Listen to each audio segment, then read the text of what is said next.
Welcome to Cold War Conversations, the home of real stories of the Cold War. The censorship in the national television was also for Tom and Jerry. They would never be on the table with food. This is Cold War Conversations. If you're new here, you've come to the right place to listen to Cold War history. Please make sure you follow us in your podcast app so you don't miss future episodes. Irina Nistor worked as a translator of TV programs in Romania under the communist regime and is known for secretly voicing over thousands of banned movie titles on VHS tapes smuggled in from the West. She voiced 6 to 8 films a night, from Doctor Zhivago to cartoons her children watched. Her Romanian-language voiceovers spread across the country, reaching crowded living rooms where families gathered around rare VHS players. These films offered Romanians a forbidden glimpse of life beyond the Iron Curtain, stories free of ideology, filled with possibility and freedom. I'm delighted to welcome Irina Nistor to our Cold War conversation. Just a quick heads up, this was recorded over a phone line from Bucharest, so the audio isn't great in some places, but it's definitely an account well worth listening to. I was born in 1957 in Bucharest, Romania. My mother, she was a French professor at the Polytechnical School, and my father was an engineer. And my grandparents also, because we are living together, they were both, my grandfather was also an engineer, and my grandmother, she was a chemist, but she worked late after the communists came in power, because before the wives were at home taking care of the child of my mother. What was their view of the communist regime in Romania? Totally against it. First of all, because I must tell you that my grandfather, for example, he was a veteran of the First World War. So he had the possibility to go on a pension when he was 47 years old. And he said, okay, I'm not working anymore under the communist regime. I have the possibility to have my money. Of course, it wasn't an important amount of money, and that's why he's continued to make translations, by the way, from Italian, technical translation, because the money were enough. And he worked also for the Weather Institute in Romania. He was the deputy director of the Weather Institute in Romania, but he left everything when the communists came in power. He said, I'll never work under the communist regime. And so that in order to understand his point of view and my family's point of view, we're listening to the Voice of America, to Radio Free Europe, and so on. We were totally against. Was there anybody else in your family, any brothers or sisters? Yeah, no, because I was born, as I was saying, in 57 and so on. And I was born in a hospital where I got sick immediately after that. I was 13 days old when a priest came in for a baptize in order not to die without being baptized, because you have no right to a grave if you are not baptized in the Orthodox religion. So they admitted a priest in the hospital to baptize me, and then all other mothers, they also asked the priest to come and say a prayer for them. And immediately after that, I felt a little bit better, but it took time, a month or something, until I was really better. Because at the beginning, doctors said, 13 days old, we are not giving her oxygen. Make another child. You are only 26. My mother was 26 years old, and said, make another child. We don't have enough oxygen. We are not going to spend it on her. Yes, so. So after that, 1 year later, my mother lost a kidney, so she couldn't have any more children. Yeah. Wow. Yeah. That's incredibly callous from the doctors. Yeah. Yeah, extremely. Yes, of course. And what sort of accommodation were you living in? Were you in a flat or a house? No, for my whole life, we stayed in the same house. It's a house. It's more or less, if you say, a villa, not very fancy, but it's a villa in Bucharest, not in the center of Bucharest, because it was nearby on that time when they built it in 1939. My grandparents and my grandparent also, my grandfather. It was still in Bucharest, but 2 streets later, it's outside Bucharest. Now, of course, Bucharest is huge, so it's not the same situation. And so the villa was built in 1939, and we have two rooms downstairs and a kitchen, and 3 rooms upstairs, 3 bedrooms upstairs, and a bathroom. But when the communists came in power, so after 1947, in the 1950s especially, the 3 rooms upstairs, it was compulsory to have other people in these 3 rooms. So for us, they stayed just the 2 rooms downstairs for the 5 of us. So my grandmother, my grandfather, my father, my mother, and myself, just in the 2 rooms downstairs, and no access to the bathroom. So we had the shower downstairs in the how do you call it? In the cellar. Sorry. Yes. Did you have any relatives in the West? Yes, we have relatives in the West. At the beginning, they were in Romania. I mean, in the center of Bucharest, I don't know if you've ever been to Bucharest. In the center of Bucharest, there is a very nice building it's called the Phone Building in the very center of Bucharest on the Victoria Avenue. And one of the engineer working there was a Spaniard, and he got in love with my grandfather's cousin. And they got married. They had 2 children. And during Stalin's time, they were supposed to take the Romanian citizenship and to be also members of the Communist Party or to leave Romania. So, of course, they said, okay, we'll leave Romania. They left, but of course in Spain it was Franco in power, so they couldn't go in Spain. They stayed for some years in Switzerland and then in Spain. So from time to time they were writing just a little bit to know about them and so on, but not too much because, as you know, it was very complicated to have some relatives outside Romania. And we also have some relatives in France because on my grandmother's side, we are a quarter French. And some of them, they went back to France, but unfortunately in France, they become communist. And a couple of them, they came to Romania in the 70s. Fortunately, not with us, but with other relative of us. The husband there, when he went back to France, he said, we were in Romania and they were completely unsatisfied with the communist regime and so on. And one of my grandmother cousin went to jail for that. So we didn't love so much the relatives from France. Did they send you presents or anything from abroad? From Spain, I think twice. And they also came to Romania once. And I remember that it was a radio with audio cassettes. That's I remember they sent because we asked for that. And some Christmas-colored tinsel. Right. I still remember it. I was very happy with this.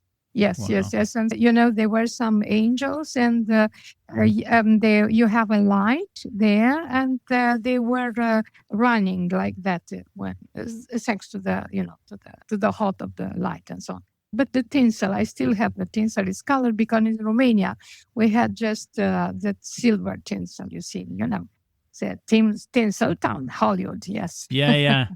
Wow. Yeah. And what was your schooling like? My schooling, so first of all, I had 1 year, just 1 year of kindergarten, but I got sick after 1 year. And because I had some problem with the liver, I got a bug from the kindergarten. So I didn't finish my kindergarten, so to say. And then I had 8 years of school nearby. There was a school 2 streets away from my house.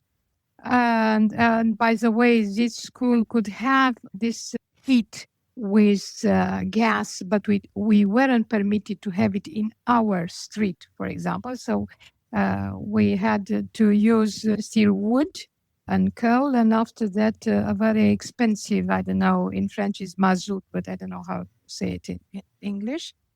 And it was extremely expensive to get the heat in the house. So for 8 years I was there. Then 1 year in the center of the city in a very important high school. It was called Sfântu Sava, because it was a saint in the name, wasn't called anymore Sfântu Sava, but Nicolae Ceaușescu, a revolutionary from the 19th century and so on, and then came back to Sfântu Sava. And then because they didn't have a class for languages or for humanitarian side, just mathematics and physics, I had to move to another high school for 3 years nearby my house. And then when I finished, I entered from the first time. It was extremely important to pass this exam at the university. We were 7 for one place. And I entered the French and English University in Bucharest, so I finished in 1980. So it was extremely important to succeed from the first time, because otherwise it was compulsory to get a job. And having a job, you didn't have enough time to prepare again for this entering exam. And you couldn't not take such a job, because they could stop you in the streets asking you, where are you working? Are you a student? No. You are not a student. Where are you working? You are not working. You should go to police. You should accept any job and so on. So it was extremely dangerous not to enter the university or wherever you would like to continue your studies. How did you end up working for Romanian TV? It's by passion, to say. Because after entering my university, we went at the seaside, at Mamaia Sat it was called.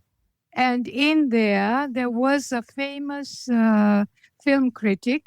His name was P.I. Suchianu. And he was famous. I knew him from TV. He wasn't on TV anymore because he was in his 80s. So I was 18 and he was 81.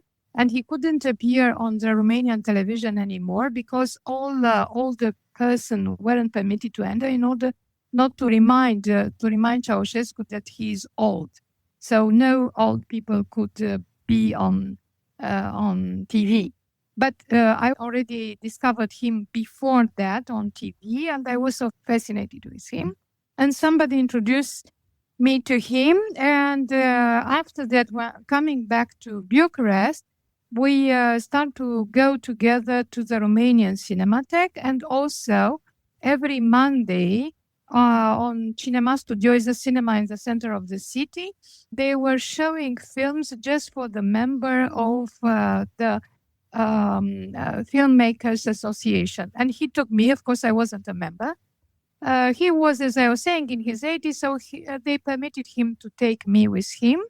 And one day he introduced me to Teodor Zamfir, who was working for the national television. He said, she's passionate with films and she knows foreign languages. If you ever need a translator, you could call her. And 4 years later, so that was happening in 1976, and in 1980, during the summertime, they couldn't find a translator. They called me. And I went to the Romanian television and I translate live. I remember it was a film with the Ritz brothers, so not the Marx brothers. It's funny. The Ritz brothers were an American family comedy act consisting of brothers Al, Jimmy and Harry Ritz, who performed extensively on stage in nightclubs and in films from 1925 to the late 1970s. Yes, and I succeeded. So with no earphones, no microphones, no nothing. And after that, they used me because I can translate up to 12 hours without stopping. So they need somebody, especially when a TV series was in there to be presented to this censorship committee. They could enter and get in, get out, to go to eat or so on. And I could stay for 12 hours without any break. So it was by passion, because even before that, during my 4 years of university, I was more at the Cinematheque, but in in the university at Madrid, but I finished with a 10 for my final exam with Cocteau. So I'm very proud of that. But just the final exam was a 10. The rest, no. It's 9 something. Yes. Okay. And what sort of foreign programs were they showing on Romanian TV that you had to translate? On that time, so starting with 1980, so we started in the 80s because the worst moment was starting with 85 when, by the way, I started to dub, to voice over the cassettes, so the VCRs. So in the 80s, they were still showing, of course, extremely censored. For example, Dallas, the TV series, because Ceaușescu was quite convinced that like that people will understand how awful is America and how awful are the people in power and in money in America. So, of course, it was completely wrong when he was doing that. So he was showing such films. They were showing some American films, for example, The Sound of Music, because there were 7 children there, hoping that everybody will have at least 7 children. You know, it was compulsory to have 4 children. And probably you've seen Mungiu's film, so you know exactly how it was. Starting with the end of the 70s, where abortion was completely, you couldn't have it, but you could go to prison or you could also die, because if you're not saying who did it to you and so on, they let you die, for example. So many women died during this period of time. So they were still showing some French films, like, for example, that film with Rue de Funès, or the Gendarme. They were showing some Romanian films as long as the actors didn't left for other countries. So in such a situation, you were supposed to cut the name of the actor from the screen, or if it's a well-known one, you couldn't show the film anymore. And there were some Bulgarian film, Czech film, and so on. So from the western part of Europe, less Hungarian, of course, because he was in a sort of a fight with the Hungarian all the time. And yes, that was even for 1977, for example, during the earthquake, the horrible earthquake in 1977, it was a Bulgarian film. So on Friday, usually it was a Bulgarian film. All of them were subtitles.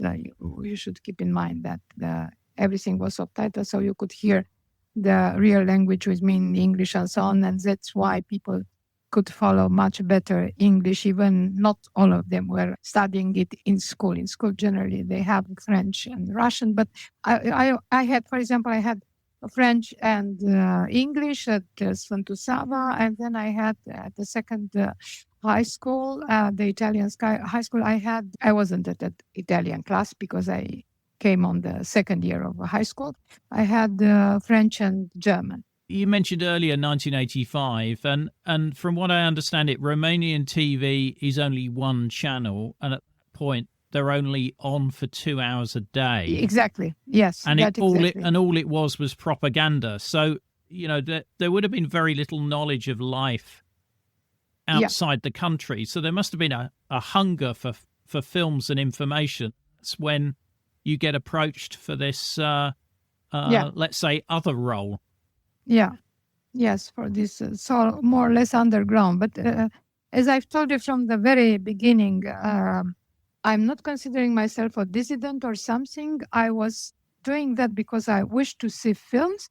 I didn't know on that time how important it was for people to see them and that people could see them too.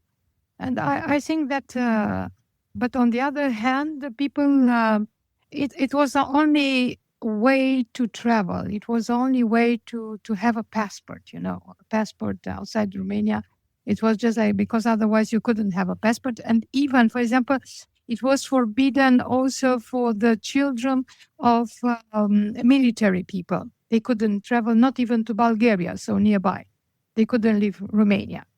So this idea of stopping people from traveling was a very bad idea, because you can see that in Yugoslavia they could travel, the great majority came back and so on. So it wasn't such a good idea to stop, and to stop also the children of people in power. They couldn't travel either, you see.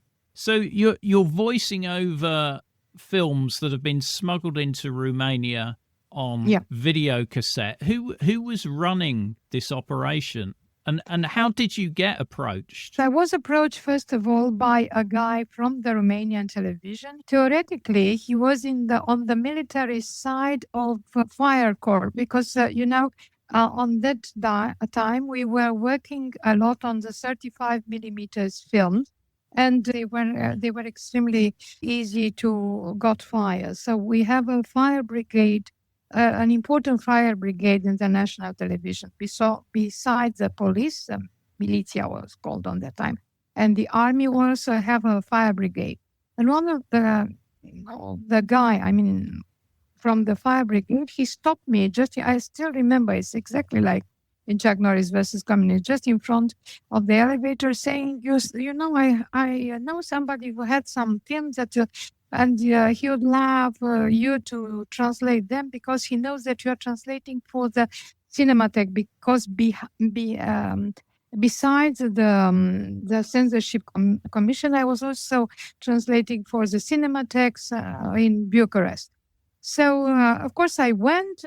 He checked my English. Is funny because he couldn't speak any language, Teodor Zamfir, so the guy who had the whole business.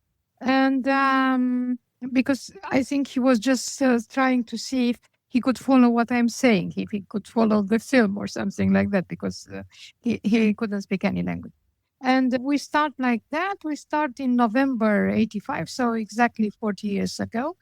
And I didn't know that it's going to be for several years and how many there are going to be, because he could manage to have films from the people traveling, which means usually the pilots, and also the people were from the ship.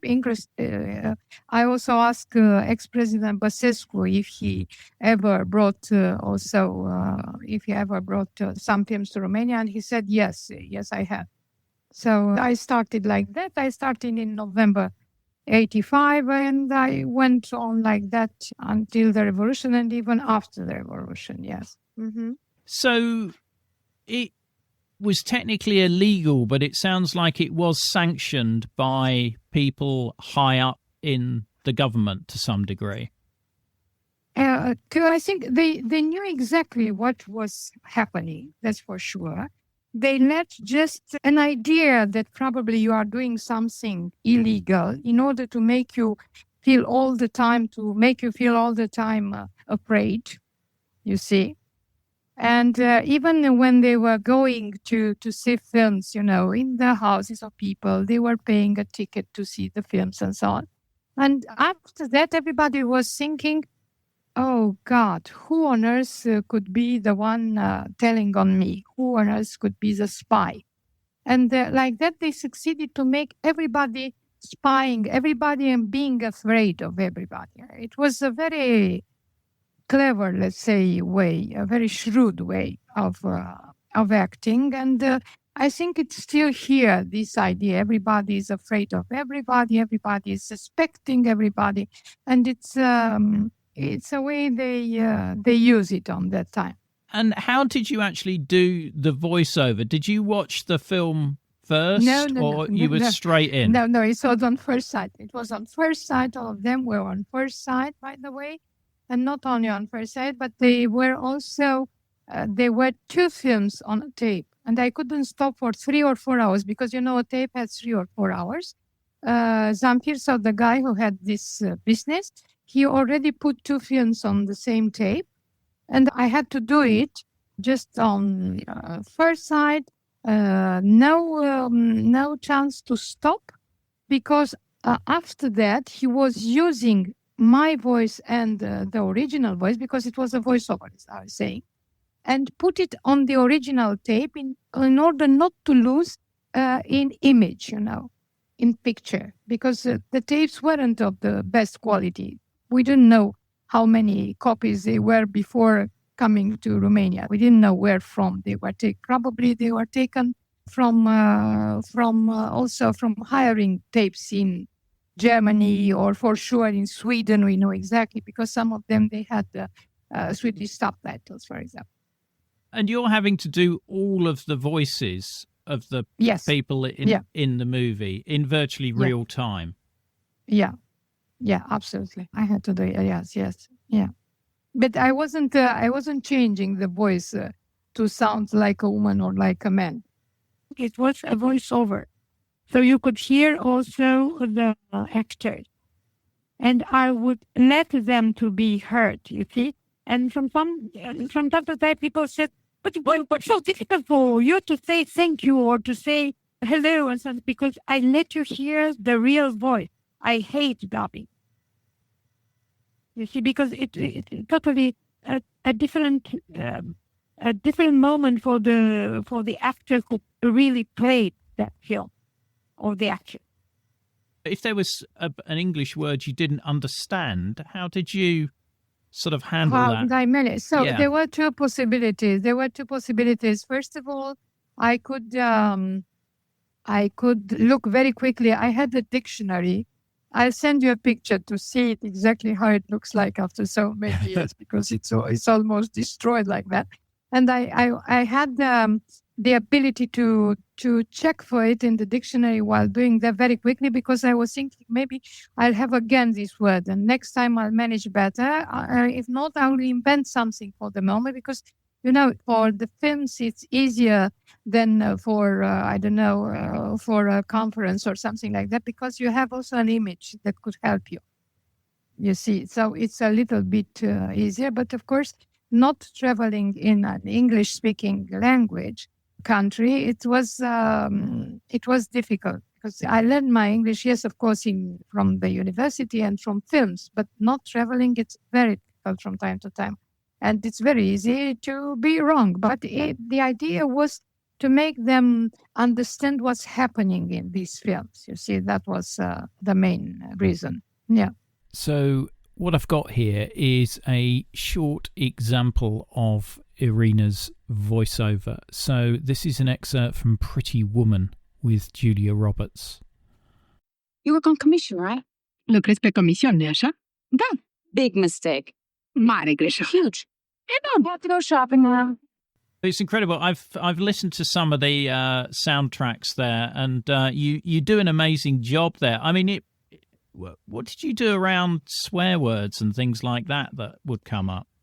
Of course, you know quite well that in any language, the first thing there'll be somebody to tell you what the swear words were. Yeah, that's the same thing, of course, in Romania. And of course, everybody knew exactly what all these swear words were meaning. And of course, they were making jokes and so on, because I never translated them as so. I hate vulgar words, first of all. In my house, in my family, we are never swearing. They were always saying that this is just for the people with just the primary school maximum and so on, and from the people who couldn't read or write. But on the other hand, it was extremely important for me not to translate as so these words, because I knew already that in the communist prisons, the people there, the anti-communist people, were also punished by being sweared by the tortionary in there, or to put them swear among themselves, or to swear the people who died in their family and so on. And I said, my voice is never going to be the voice of a tortionary guy or girl or whatever, of people. And that is one of the reasons. And they were still doing that in 1987, after the Brasov. You know, it was a riot in Brasov in 1987, so 2 years before the revolution. And I discussed with people from there, with workers from there. You can imagine a hard worker from a factory in Brasov, you see. And he said, Madam, you know, they could make us not to sleep. They could they could beat us to blood. They could make us hungry and so on. But when they start swearing us, it was the worst thing ever. So that's one of the reasons I never swear, and I would like so much to still be alive, to see a Romanian film with no swearing. During that period, did people in the street recognize your voice? Because you're all over the country with these tapes. Not so much during I think they were a little bit afraid. So they wouldn't say your voice sounds like the voice of whatever. Yeah, because it's still happening nowadays. Because at the beginning, they are not quite sure. And they said, your voice sounds like, okay. And but I remember, I think the first time was after the revolution. I was in Piatra Neamț, so in Moldavia. And I was buying a pretzel, I still remember. And the lady in there, she said, "Are you the voice?" Okay. So that was funny. Yes. But until then, no. I remember in 95 when I discovered that happened in all other countries, ex-communist countries and so on, included Latvia and Lithuania and so on. One of the guys there, all of them were men. I'm the only one. One of them says he put something on his nose in order not to be recognized. And she was talking like that the whole, so with no air, the whole. And of course, the KGB knew that he was the one. That I think it would be a stupid idea to try to falsify my voice. And especially my voice is, as you can hear, it's quite easy to be recognized because it's a harsh voice. So, yeah. Yeah, and you're having and a passionate voice. And a passionate voice, yes. Yeah. So I'm very passionate. I can't dub blank like that. No. I've watched a little bit of some of the films where you dubbed them, and you definitely dubbed them with emotion. Of course, my friend recognized my voice. They were always asking, "Are you not afraid? Why aren't you stopping us?" And I said, I couldn't live without films. Were you ever afraid that you were going to get arrested or something like that? Not so much of being arrested, because I realized they needed me because they couldn't understand the language. So, yes, that wasn't the reason. And they already checked me on the national television, so for the censorship commission. And with the people from the censorship commission, they also they took me several times to dub films at Romanian archives, where they have some, for example, The Godfather or films like that shown on the big screen there, and they took me to do that. So I realized they needed me.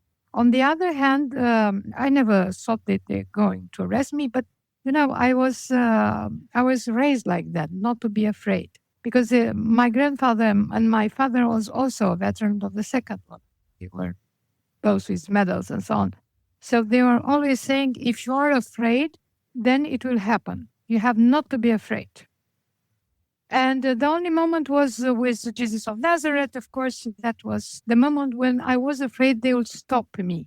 But it was difficult to find somebody who would resist as many hours because even if they said Zamfir was with the secret police, he was a very difficult guy. He died a few years ago.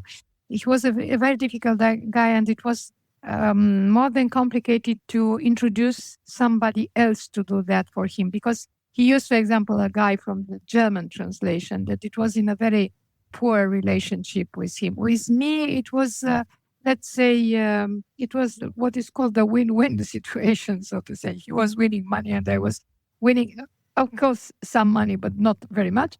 But for sure, I was winning the possibility to see the films. Where you were recording, was it ever raided by the Securitate or anything like that? Not while I was there. Nobody says anything, but just once they called me after dubbing. They called me in the national television, because in the national television where I was working, officially working as a translator and a film editor.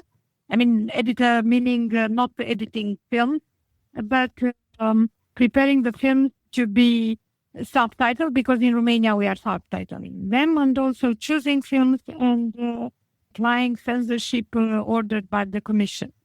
And so the guy from the Securitate, the official guy, he called me when I dubbed Jesus of Nazareth. And they were furious for that. But they didn't stop it when I was doing that or something like that. Zamfir was also sending everywhere the copy. Of course, people were interested in that. And it seems that especially the Catholic Church were showing that on the Sunday Mass. I mean, after the Mass, children were going there and watching the film. So that was the only moment when they said, what was in your head to dub that? I said, I don't know why.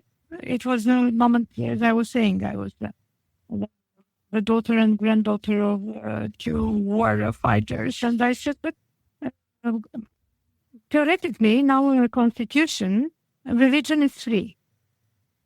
And he said, we were on the 9th floor, and he said, you could find out how the religion was free if I push you on this window. Of course, it was just a saying. That's why we are still talking now, because it didn't happen. Wow. So were they were worried? Yeah, it was the only moment that I was really afraid, because I thought that they are going to stop the whole operation. And they were worried about religious films because the religion was yes, communism. Theoretically, yes, he was theoretically against it, but not only, even practically, because, he demolished several churches in Bucharest and so on. But on the other hand, unfortunately, from the Orthodox Church, he has quite, how do I say, they helped him quite a lot. They weren't totally against him. And when his parents died, of course, they have the right to a priest and so on. So nobody asked why was happening that. But on the other hand, the moment he started this, not so, it wasn't good to be seen in a church, to get married in a church. I got married in a church, for example. But nothing happened, to tell you the truth. But when my mother got married in a church in 1955, they called her to say, why did you do that? My mother said, my mother-in-law is very old, so that's why I have the wedding in a church and so on, because otherwise the weddings were done at home and nobody could see and also baptized and so on. But the moment when he started to be fiercely against church, it's the moment when the Baptists and all the other churches entered Romania. Were there any films that you just didn't enjoy watching but had to dub? No, I never thought of that. No, I wouldn't say that. The great majority of films were action films. And it's funny because the other day I've just seen Karate Kid, the legend and so on. And I must admit, I seen it on the big screen yesterday in English. And I must admit that I had some tears in my eyes, because I remember that I was doing that in 84 with the first Karate Kid. We didn't know what karate means, kung fu means on that time. Other films with Bruce Lee, that we didn't know that he was dead for a long time since until the film arrived in Romania. So yeah. No, I wouldn't say that it was a film that I would hate. No. Did you realize the impact that you were having on people's lives? No, not at all. No, not at all. No. I'm still quite amazed that I realize that for them it's the idea that they were young or they were children or something like that. But on the other hand, I'm very impressed when they are saying that I colored their life, that their life was so difficult to live and so on, and I brought some color, and I brought some Western moments and so on, some Western life, and they discovered all kinds of things. Because the censorship in the national television was also for Tom and Jerry. They would never be on a table with food. It was compulsory to cut it out, for example. Wow. Wow, I didn't know that. When were you aware of the unrest in Timișoara? How did you hear about that? Yeah, on the Fury Europe. I remember quite clear when there was the voice of a woman saying, "You are Romanian, I can't." Yeah, I still can't introduce it, yeah.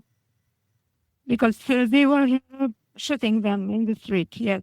And we realized, and I was so much afraid that probably because, all the other countries were okay in the meantime, starting with East Germany and so on. They started in November.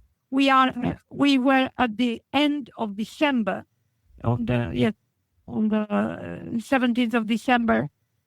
And so the second half of December, nothing happened until Timișoara. And I said, for goodness sake, they will leave us here as a bad example like they've done to Cuba. That was my horrible nightmare and my family's nightmare. And what was the reaction at the TV station to some of this information coming through? It was just appearing on TV. So Ceaușescu came back from Iran the next morning. And on TV, he was saying, some hooligans from Timișoara, they've destroyed the city and so on. And he was very sure, that he would stop what happened in Timișoara because he was extremely decided to kill whoever was against it. But he lost. In fact, he lost because the secret police was also against him, because when he started also not to let even the nomenclatura, so the people in power, not let them, even their children, to be able to travel and so on, and to change something in their lives. So, of course, everybody was against him, but they weren't against communism. It's very important to keep in mind that. They were against Ceaușescu. That's all. That's why we had Iliescu, who is still alive, what they say, the hope dies, not the last one, but the last one will be Iliescu, who will die even after hope. Yeah. How did you hear about the capture of the Ceaușescus? We heard on TV. It was already on TV of the Romanian free television, it was called. But even before being captured, I gave an interview to the French television, because I've told you French is my first language. And I remember my mother saying, aren't you afraid? If he's coming back, they're going to shoot you. And I said, never mind. I don't want to live anymore in here. I don't want. If he's back, I don't want to live anymore. So it was a long interview on the French television when I was extremely naive, saying that maybe the French will send some army or something to help us because you are French and you are our friend. And after that, I've seen the whole thing in French. When I arrived in France in June 1990, I've seen in one of the newspapers, in a magazine, a TV magazine, saying that I was the one sending a message during that day, so before Ceaușescu being captured. Yeah. Wow. And that must have been a very emotional time for you because of all the suffering that Ceaușescu had caused, and to see the end of it. I wasn't not at all sorry that they shot them, but not on Christmas Day. That I was totally against it. They could shoot it the next day or the day before, but not on Christmas Day. That was again something very communist, they didn't recognize Christmas. And it was the only year we didn't have a Christmas tree. We refused to have a Christmas tree on that time because not thinking of them, but thinking of the people who died in the city, because in Bucharest there are plenty of people who died during this day. As they died afterwards during the miners coming and so on. Yeah, because the there was almost like a civil war going on in Romania in those following months. How did that affect you? What did you see? It affects me saying that I'm going to leave Romania. And I arrived in Paris, and I prepared all the necessary things to stay there after the miners' arrival in Bucharest. And then I've seen on TV, I was still in Paris, and I've seen on TV that it was a riot in white for one of the students that was Marian Munteanu, who was arrested. And I've seen it on TV, I've seen it on CNN. I remember I was staying at Aznavour's cousin's house.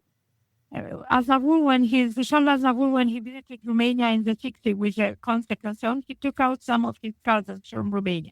He succeeded to take them out of Romania. And I was staying at one of these cousins, and I've seen on CNN this moment, this meeting, and it was really fantastic. And I said, we are a wonderful people. I'm going back to Romania, and I went back. It was already accepted for me to stay in France. So how long was it that you stayed out of Romania before you returned? 1 month, yes, because I went with a French professor from the Polytechnical School, and so by car, and I didn't have how to come back. And my mother sent me a train ticket. And of course, in that train, I was already a little bit sorry, because it was such a horrible train and so on. And for 3 days, it was something that the toilets weren't functioning and that everything was horrible. And I said, when I came back in Romania, and I came back, of course, to the national television, because they didn't know that I asked to stay in France. So they received me back in the national television. I just left for 1 month. But all my colleagues there from the technical part of the national television, they said, we are not helping you. I couldn't do the technical part of films and so on. And they said, we are not helping you. You knew the language, you could stay there, and you came back. We are not helping you. We hate you. Yeah. So it wasn't very easy for a month or so. Yeah. So they hated you because you'd left the country, or what? No, because I was coming back. No, because I came back. They hated me because I came back. Because I had the opportunity to stay there. I could work there, I could do it. But no. Oh, okay. I do not deserve to be helped by us. Yes, no. That seems a really weird response. Yes, it's a weird response, but I live it. And some of them are still alive. Yeah. I'm kicking. Yeah. I mean, when you look back at what you did in terms of all these films and now knowing the impact that you had on people's lives in a really dark period of Romanian history, how do you feel about it? I feel very proud, extremely proud of that. Yeah. And extremely lucky that I did that. And it's a question, in fact, I wouldn't consider myself as a real fighter or a dissident or something like that. Because for me, it's a passion for him who helps me every time, who helps me also to have this conversation with you, to have friends all over the world, it's just the passion for film. So I wish you all to have at least one passion in your life and to feel it intensely, because it's just like that you could do something with your life. Irina, that is a great line to end on. It's been an absolute honor to speak with you. I've obviously watched the Chuck Norris versus communism documentary, and the impact that you had on people is phenomenal.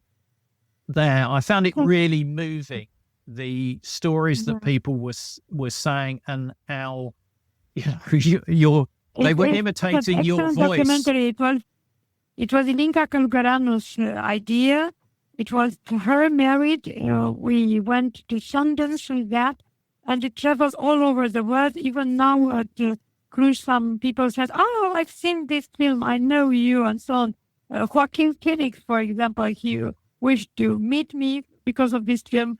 Tom Hanks and so on. So it was thanks to Ilinka's film that everybody could find out. Also in India, when I was there, was already on Netflix and so on. So I'm very proud, but it's thanks to her. It's not so much thanks to me. I really recommend you watch the movie Chuck Norris versus Communism that details Irina's story. I've put a link in the episode extras, so if you go to that, you can watch it with some English subtitles. I'd also like to give special thanks to Traian Murasan, who featured in our episode 403 Childhood Memories of the 1989 Romanian Revolution, for contacting Irina and encouraging her to come on Cold War Conversations. If you can think of any guests that you know or can contact that would be good on Cold War Conversations, please do let me know. The episode extras, such as videos, photos and other content, are available via a link in the episode information. The podcast wouldn't exist without the generous efforts of our financial supporters, and I'd like to thank one and all of them for keeping the podcast on the road. The Cold War Conversation continues in our Facebook discussion group. Just search for Cold War Conversations in Facebook. Thanks very much for listening, and look forward to seeing you next week.